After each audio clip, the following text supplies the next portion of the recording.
My husband has a new stepmom, and she's pretty young, only 10 years older than me. Well, that's not the dilemma. I'm pregnant, and so is she. Now, in a family dinner, she announces that she doesn't believe the baby actually belongs to my significant other, aka her new son. Can you imagine the drama that unfolds when I demand, "Fine, how about we just take a DNA test? And besides, if I have to take a DNA test, you do too." Fair warning, this is going to be long. I just really wanted to share this with someone who isn't always caught up in a mess with me. There's a lot of background, but I promise it's worth it. My husband, Jay, and I just got back from our honeymoon a couple of weeks ago. This wedding has been a long time in the making. We've been together since high school, but friends all our lives. Since we didn't do anything big for the ceremony, we decided to go all out for the honeymoon. I'm talking a month and a half in all our favorite spots across the world. The best hotels, the best food, you name it, and we had it. I'm not saying any of this to brag. I just wanted to give you as accurate of a picture as possible. Considering we were gone for such a long time, Jay's father, my father-in-law, wanted to have a welcome back dinner to catch up. He's a total sweetheart, and both Jay and I adore him. So Jay accepted without running it by me first. Usually this would not be a problem. We get along great and have ever since I've known him, which is pretty much my whole life, considering our families used to live next door to each other. We moved closer to my mom's family after my dad passed, but since I stayed in the same school, Jay's family has been a big part of my life. Jay's stepmother is a different story though. Jay's mom passed away when we were in our junior year of college, and she and father-in-law have been separated for a while by then. But it still crushed both him and Jay to lose her. I think his heartbreak is why he moved on quickly and remarried, basically by the end of that year. Father-in-law married Jay's stepmother, whom I'll be calling mother-in-law for simplicity's sake. The year Jay and I graduated from college, it was a little weird that she was only 10 years older than us. And when they had their twins 3 years ago, I was a little concerned about father-in-law being too old to have young children. But I didn't really want to judge someone who's particularly a second father to me, especially since Jay was just happy that his father seemed happy. Mother-in-law, on the other hand, had no trouble judging. From the get-go, she was super competitive whenever it came to anything to do with me. If Jay bought me a necklace, she had father-in-law buy her a more expensive one. If somebody mentioned that I made a good apple pie, she would just happen to make one the next day. She even announced her pregnancy at a dinner celebrating my promotion. I don't know if she's jealous of my relationship with father-in-law or what, which aside from being super gross implications, is just plain unwarranted. But she's been awful to me since we met. I've never brought it up with my father-in-law because I don't want to cause problems in his marriage. But whenever I've said anything to Jay, he just brushes it off and says stuff like I'm reading too much into stuff. When I brought up the pregnancy announcement, his only defense was that father-in-law was hosting the dinner, so technically she was allowed to announce whatever the heck she wanted in her own home. It's been a huge point of contention between us. When we decided to get married, I made it a point that he would have to be on my side from this point on. I get that she was his stepmother, but I was going to be his wife. He agreed, and that was that. So we get married, and I could not be happier. When Jay told me that he'd accepted father-in-law's invitation for dinner, I was a bit hesitant, to say the least. We had just gotten back from the happiest weeks of our lives, and I did not want mother-in-law to ruin that. Jay convinced me by saying that it would be the perfect time to announce my pregnancy. We found out that I was pregnant about 6 weeks before we got married, and we decided not to tell anyone just yet, aside from my mom, who was with me when I did the test. And since we were planning on getting married eventually anyway, we decided to elope. Our families were shocked, but ultimately, my mom and Jay's dad were happy for us, especially considering we've been together for such a long time. Father-in-law paid for our honeymoon as a wedding present, which his travel agent handled completely. It was a dream, I could not imagine how happy he would be when we announced that I was pregnant with his first grandchild. I agreed to go, but told Jay that if mother-in-law tried to pull anything, I would not be tolerating it. Jay agreed and promised to have my back, no matter what. Father-in-law loves hosting dinners in his home. We chose an intimate setting to announce the pregnancy. Things seemed fine when we arrived, and father-in-law warmly hugged both of us. Even though mother-in-law only hugged Jay, we exchanged polite smiles, and I thought that was the end of it. We chatted in the sitting room for a while before moving to the dining room for dinner, where father-in-law served us each a glass of wine. Thinking it was a good time, I politely declined the wine, stating that we wouldn't be having any drinks for the upcoming months. It took father-in-law a moment to catch on, but Jay burst out, "Dad, we're pregnant." This finally got a reaction out of him, and he was overjoyed. Putting down the wine, he gave me a hug, asking when we found out and if we knew the gender yet. Mother-in-law, however, remained completely silent during father-in-law's congratulations and only spoke up when things calmed down, suggesting we sit down to eat. It wasn't her I wanted to share the news with anyway. As we sat down to eat, father-in-law spent most of the dinner asking us questions about the honeymoon and the pregnancy. He and Jay excitedly discussed fatherhood and the kind of father Jay would be. It was heartwarming to see my husband so excited about our growing family. At that moment, I knew I had picked the right man to start a family with. Mother-in-law kept interjecting into their talk, mainly discussing what the twins were like when they were newborns and how Jay's dad had reacted when they were born. Essentially, she redirected the attention back to herself and her kids. When I mentioned the crib we were considering buying for the nursery, she suggested we wait, stating we didn't know where we would be once the baby's born. Confused, I pressed her, and she insinuated that Jay and I might not be together when the baby is born. At this point, I was annoyed and getting angry. I asked her why she thought that, and she brought up our history of breaking up and getting back together. I defended our relationship, stating that every couple has ups and downs, and we're married adults, not emotional teenagers.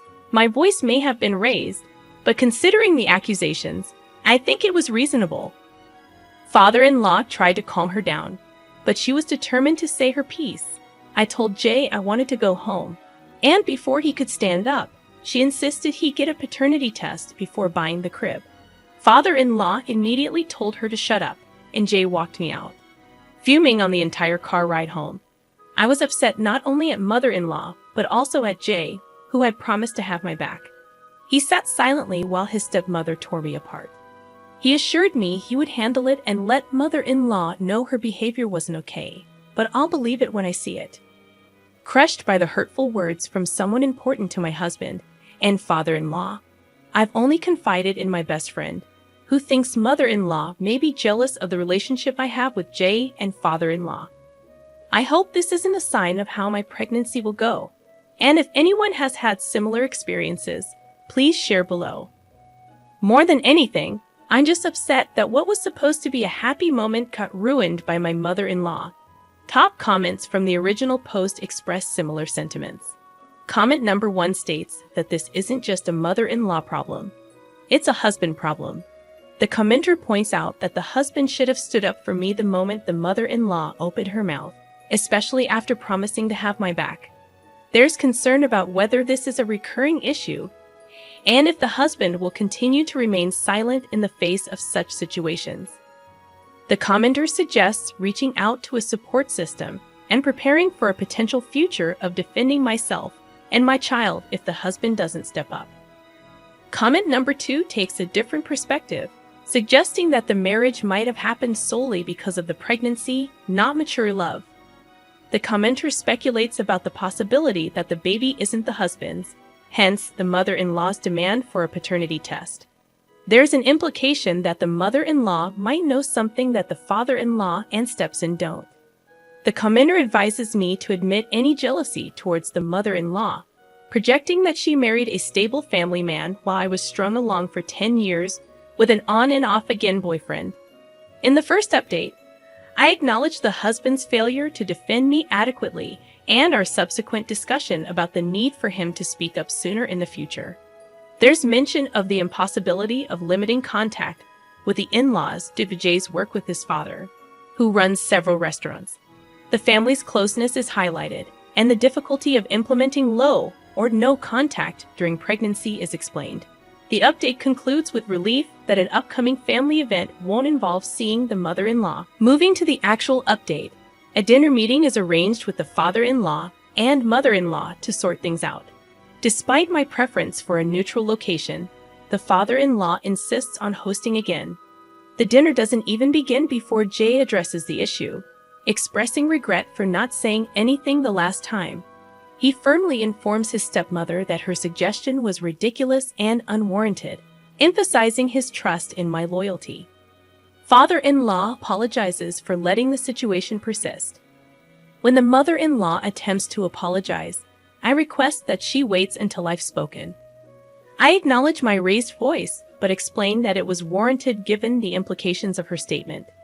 I agree to a paternity test, but only if she undergoes one as well, pointing out the inconsistency in her questioning the parentage of my unborn child, while never questioning her own children's paternity.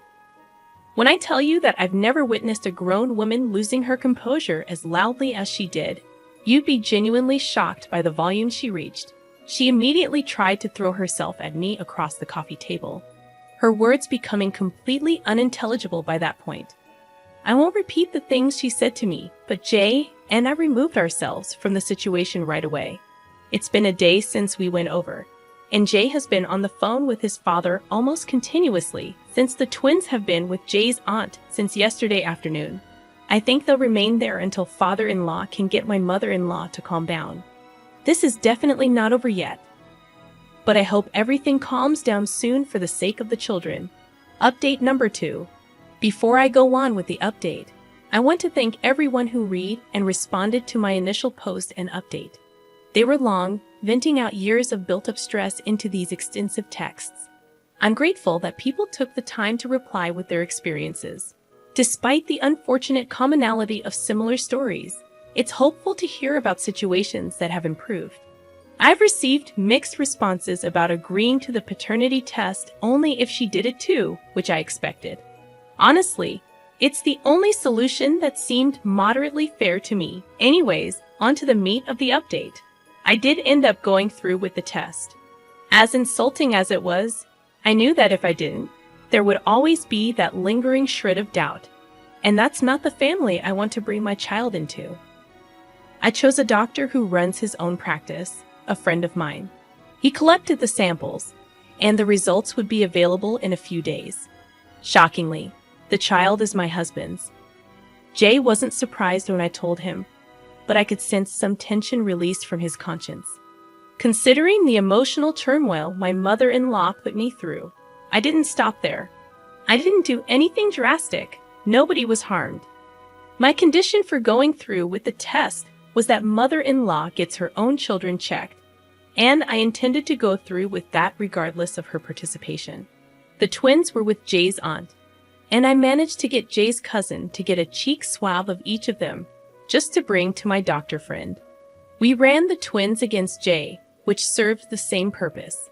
The emotion I felt when it came back that the twins were not related to Jay was mixed. On one hand, I was vindicated that mother-in-law had been projecting, but on the other hand, the lives of these innocent children were about to be uprooted because their mother had to butt into other people's business. Currently, the only person aware of these results is Jay. We're taking some time to decide on the next step, as we don't want to harm the twins, regardless of whether they're related to Jay. If anything comes of it, I'll post an update, but for now, we just want to do what's best for our family. Update number 3. I'm gutted, absolutely gutted, and have no idea what to do.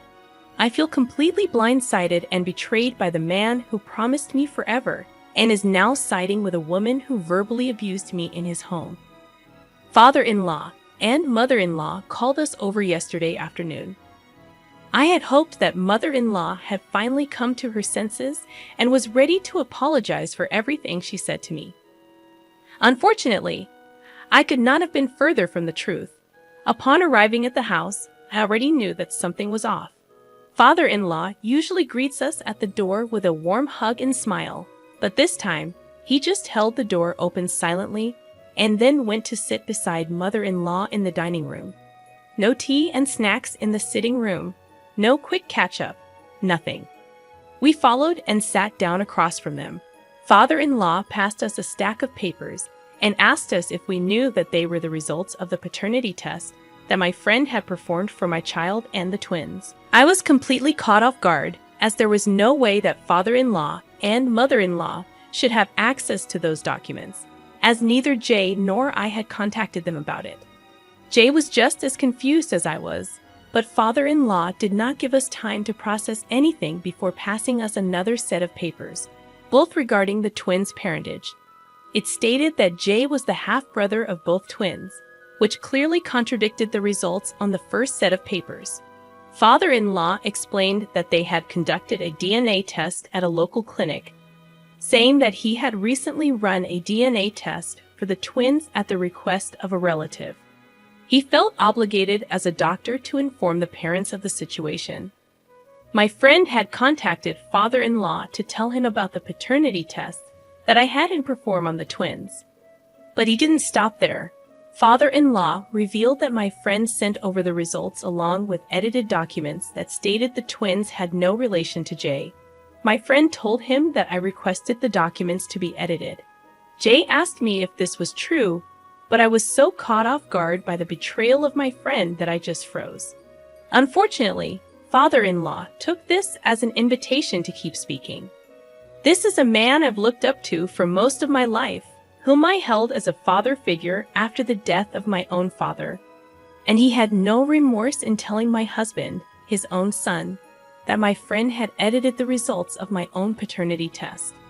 He had absolutely no empathy for the fact that I just wanted to give my child the best possible father it could have. I wanted Jay to be the father. I just don't see what father-in-law gains from tearing down everything that I was trying to build for my family.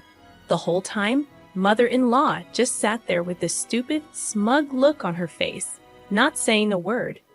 It was her fault any of this was happening in the first place, and she just sat there and smiled at me as though I was at fault for wanting to ensure that my children had a stable life with a reliable father. Jay was absolutely livid. I'd never seen the man I loved so angry, let alone directed at me.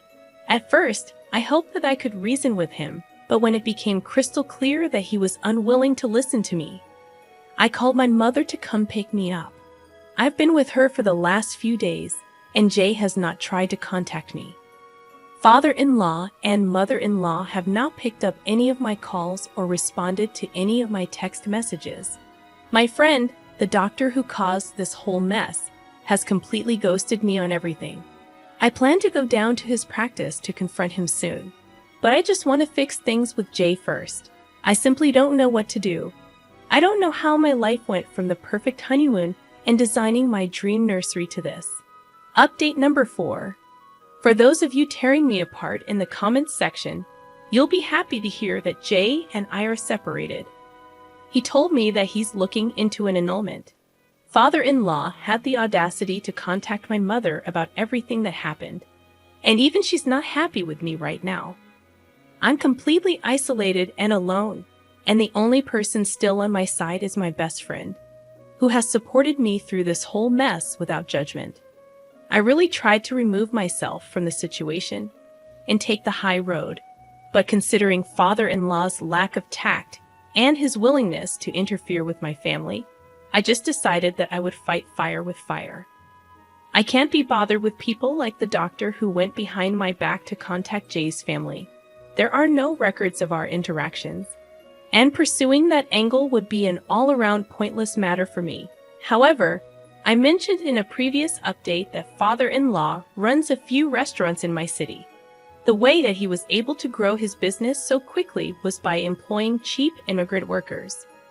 Of course, father-in-law was more than willing to turn a blind eye if they happened to be undocumented, provided they did good work.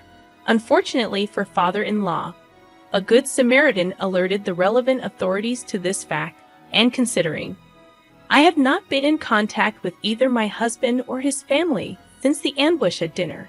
I only know what little my mother tells me about it. From what I've heard, father-in-law has been fined a few thousand, and it's possible that his business license will be suspended. This would impact not only his livelihood and approaching retirement, but also Jay, quite a few other members of the extended family who were involved in the business. While it pains me to see a family that I held so dear for so long go through such a difficult time, I can't help but feel that this is karma.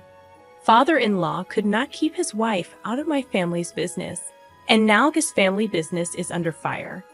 I wish I knew how Jay felt about all this. If we had not been separated, I would be doing my best to support him during this trying time for both him and his family. It's with a heavy heart that I've resigned myself to watching their hard work and livelihood go up in flames. None of this would be happening if mother-in-law had simply chosen to be happy for us and welcome our child into the family with open arms, just as we had welcomed her and her twins. I sincerely hope that they're able to heal from this.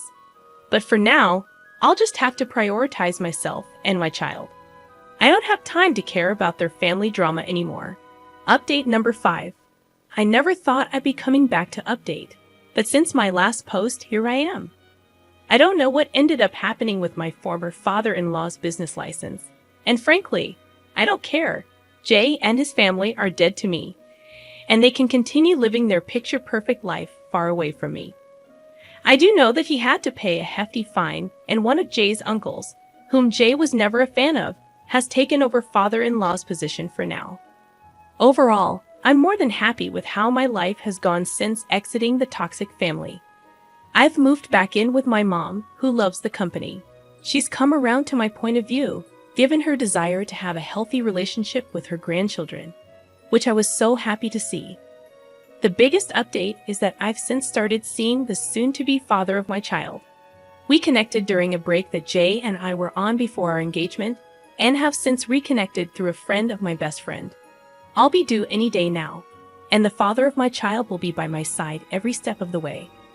I'm overjoyed that I'll be able to bring my little bundle of joy into a complete family with a mother and a father who will love them unconditionally. So, thank you to those who commented on and interacted with my post positively, and to those of you who DM'd me support and my choices despite the onslaught of hate and ridicule from other commenters. It means more to me than I could ever express.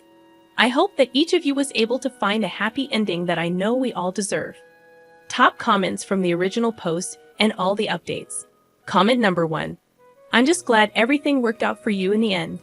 I know I'm going to get attacked from commenters into oblivion, but I don't care. You clearly have so much love in your heart for your family and your unborn child, and you just want to create the best possible life for them. I completely empathize as someone who grew up in a broken home with parents who were constantly at war with each other. I wish that my mother had done what you tried to do. Lord knows we would have had a better life today if she did. All the love and light to you and your kid. May your little family find peace away from the mess in your past, and may your relationship with your partner grow stronger every day. Comment number 2. I don't even know what to say. I mean, lady, you're crazy. This is what they say, don't stick your something in crazy. Did you report his father to the authorities? You might have gotten this man's livelihood taken away. I mean, a man with 2 young children that you claim to love and want the best for, like, holy hell, you're insane. I don't even want to get into the fact that you convinced a doctor to falsify test results so that you could, get your ex-mother-in-law thrown out. Like, what was even the goal there? Not even getting into the ethics of a doctor actually going through with what he did. The fact that you're trying to frame it as a betrayal of your trust is unhinged. I actually don't know how to react. Like, this can't be real, right? Please tell me that this type of crazy isn't just roaming the streets and procreating. God help your child. Get some help? OP. Okay, so what we just had revealed to us in these last 2 comments that we reviewed are completely opposite opinions. The very first comment is basically 100% in the backing of OP. The second comment said OP is a crazy lady. I mean, everything that she did, from the faking of the documents to getting the doctor friend to help, it just all led to pure toxicness. But I want to know, do you guys think that maybe it was justified given the mother-in-law's attitude throughout the whole story, and OP just wanted some sort of revenge? I want to know your thoughts about that. So go ahead, drop it down below in our comment section, guys. Thank you so much for joining me on today's video. My name is Mr. Reddit, and I narrate these sorts of stories every single day. So if you want to be a part of these, all you have to do is subscribe. I'll see you guys tomorrow. And just remember, it's cool to be kind. Peace.